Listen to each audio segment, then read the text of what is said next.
and this is bringing on a new era of communication and cooperation, the Cuban Missile Crisis. Mr. President, Yes. what are your thoughts on Senator Keene's remarks about possible Soviet rocket bases under construction in Cuba?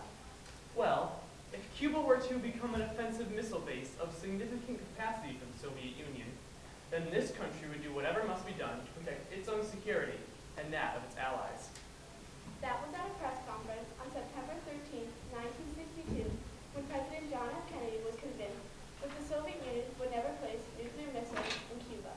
He would soon find out what one man would do to try to gain the upper hand in the Cold War. The date, Tuesday, October 16, 1962. Today would not only mark the beginning of what would become the worst part of the Cold War, but would also put the world on the brink of nuclear war.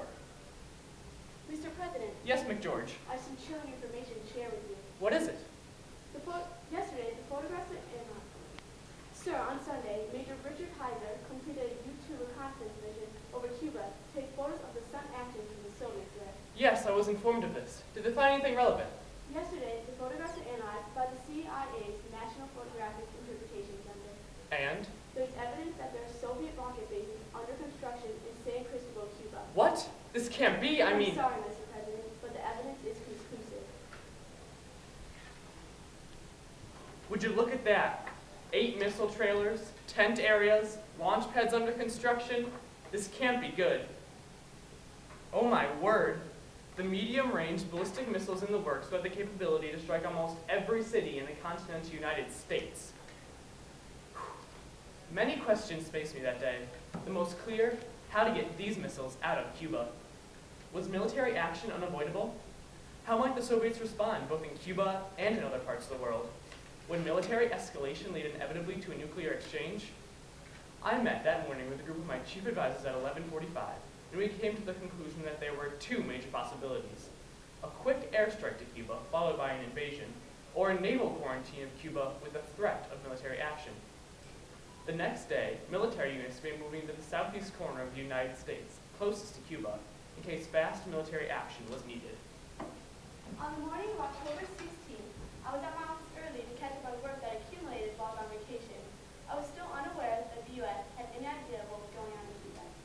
Good morning, Chairman Khrushchev. Good morning, Mr. Molotov. Sir, here is your coffee, and here are some papers you missed while you were gone that I think you should look over right away. I should get right to it, but where's my... You don't think I brought about your newspaper, did you? Thank you, Mr. Molotov. Ah, the Red Star, my favorite military newspaper. What's this?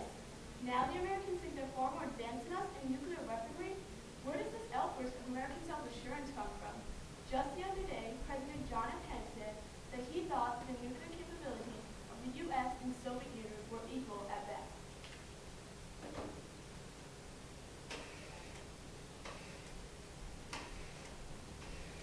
Yes, Floyd Kohler. Floyd Kohler was the U.S. ambassador to the Soviet Union. No, no, no. The only thing we're building here in Cuba is a fishing port. I see. Oh, the military equipment? Yes, strictly of defense and danger. I'll be at the... I kept up my daily schedule as to not draw attention to the crisis. On Friday, October 19th, I was on a campaigning trip to Ohio, and my executive committee of chief advisors, otherwise known as EXCOM, continued meeting, and it was decided. The U.S. would not go for any airstrike or military invasion, but rather a blockade of Cuba to prevent any more Soviet ships from reaching the Cuban shores. I rushed back to Washington, D.C., but I still didn't want the American people to know what was happening. So we sold a slightly different story to the press. President Kennedy called off 6-day tour due to the fever. All outdoor rallies in Chicago canceled. I rushed back to Washington, D.C. on Saturday the 20th as plans were drawn up. But what if I suddenly had to leave again? My chief advisors then sold the press a different story. Dr. Berkeley examined the president and his fever has dropped. I began writing a speech to address the nation on the crisis. But before I gave it, I wrote Nikita Khrushchev a letter saying, "In our discussions and exchanges on Berlin and other international questions, the one thing that has most concerned me has been the possibility that your government would not correctly understand the will and determination of the United States in any given situation, since I have not assumed that you, nor any other sane man would, in this nuclear age, deliberately plunge the world into war, which it is crystal clear no country could win, and which could only result in catastrophic consequences to the whole world, including the aggressor."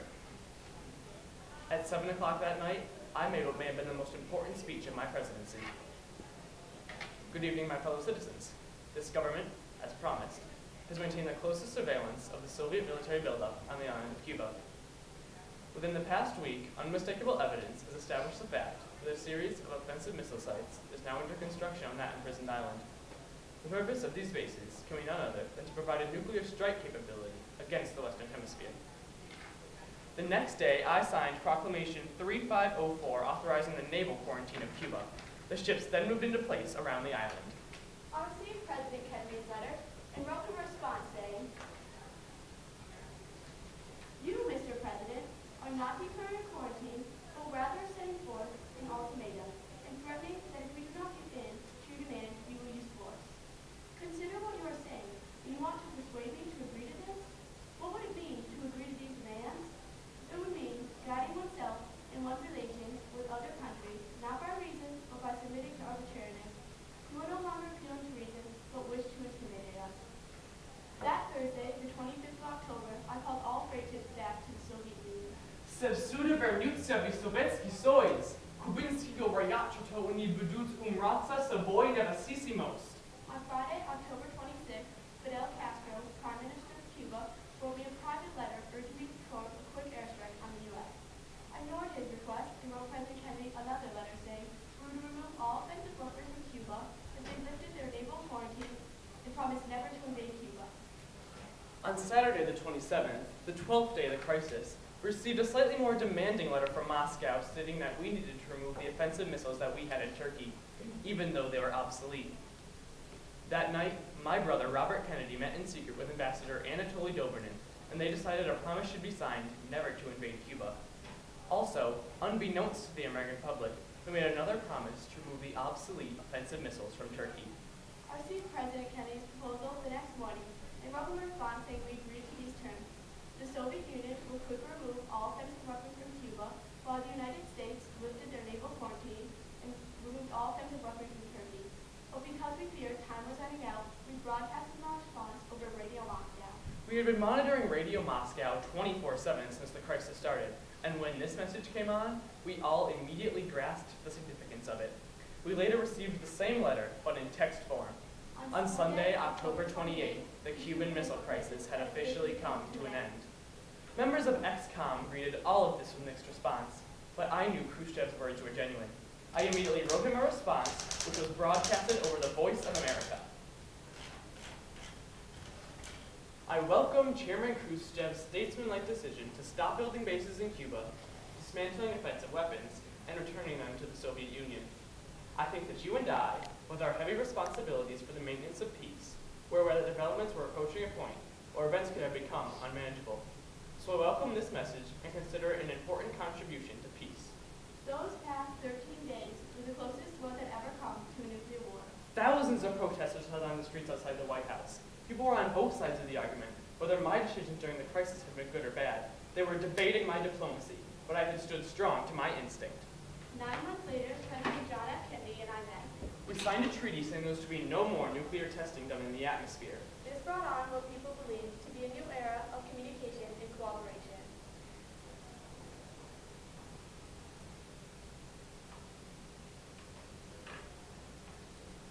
But the question still remained. What had resulted from this other than a nuclear testing ban? Perhaps a new outlook on the U.S. and Soviet Union's relations with other countries. Perhaps the permanent hotline between Washington, D.C. and Russia. Maybe the fact that President John F. Kennedy became known as the man who faced down the Russians. Or that Nikita Khrushchev was frowned upon and China separated from the Soviet Union. Perhaps the fact that Cuba remained a communist dictatorship.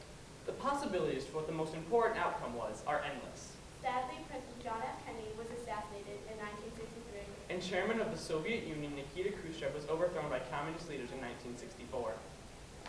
Who knows what would have happened if these two leaders had remained in office? Perhaps the two men that had brought the world the closest it had ever come to a nuclear war Could have helped keep us far from it.